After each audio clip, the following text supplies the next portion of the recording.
Hey folks, okay, this time around I just wanted to go over what's up for Quiz 2.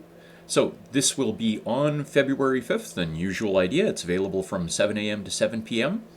For this one, it covers everything up through February 2nd, so we'll talk about specific topics in a sec, but it's basically everything up to the beginning of higher order functions, so we'll talk about that. The emphasis is on material that wasn't covered by Quiz 1, so although it can cover everything, it'll pretty much pick up around the point of recursion and tail recursion. Usual idea, you've got 50 minutes once you start, and again, it doesn't actually cut you off after 50 minutes, but if you go over, then let me know why, and it will show me that you went over or not. Let's see, again, the questions are randomly ordered, or at least some of them are. And some of the questions have multiple different variations, and you'll get one of the variants of the questions.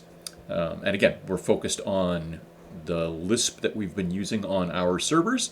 So if you're going off and Googling solutions for any of the questions, do make sure that you get the right flavor of Lisp for your answer. So the questions, again, are going to be a mix of long and short answers, writing and comprehending Lisp code, and particularly for the language features that we're interested in.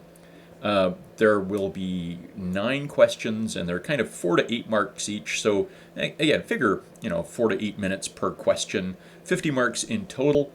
In terms of the topics, again, there is a kind of a list there, but if you look at what we've gone through since Quiz 1, Quiz 1 pretty much left off at the end of sequences, lists, and whatnot.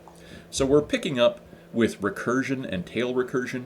So do make sure that you can write reasonable recursive functions and understand reasonable recursive functions, and you understand the significance of tail recursion, and you understand how and why it works.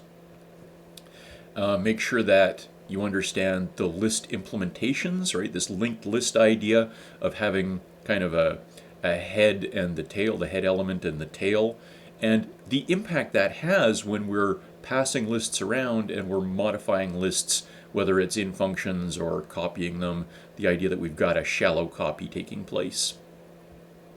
We looked at the idea of implementing data structures as lists, and you should understand the concepts we were talking about there. We talked about things like stacks and trees and whatnot.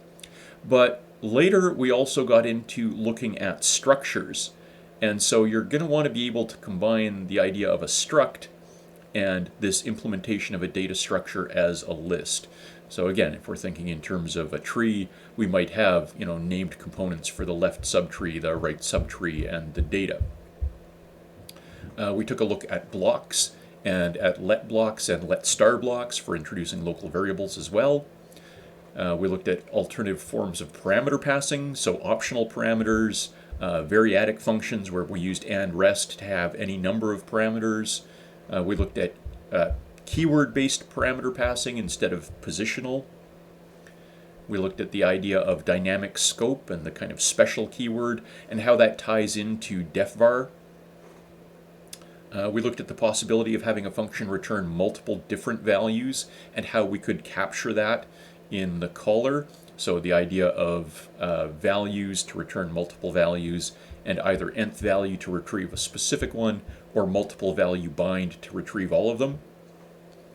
We took a look at hash tables and the idea of creating a hash table, looking up the value associated with a key, setting new values, iterating through and collecting the set of keys or the set of values.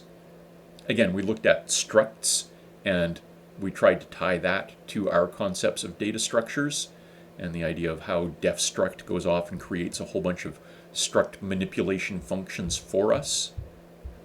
We introduced the concept of symbols and the idea that we can check and see if something is a symbol. We can check and see if it's bound to something. We can check and see whether it's bound to a variable or whether it's bound to a function.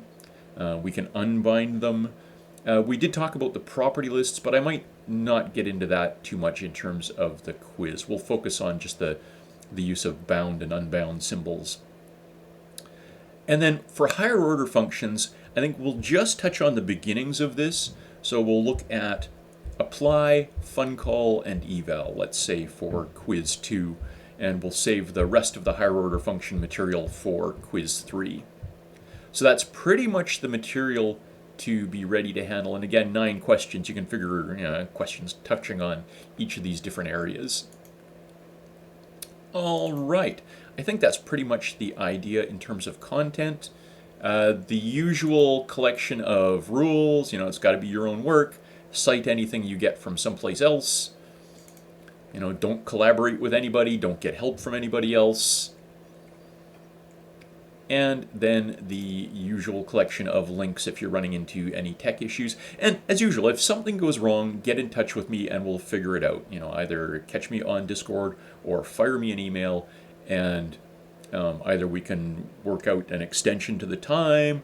I believe I can do that as the quiz is running, or we can arrange for you to write it again later, or whatever might take place. Just if something goes wrong, don't panic, just contact me. All right, we will leave it there for now.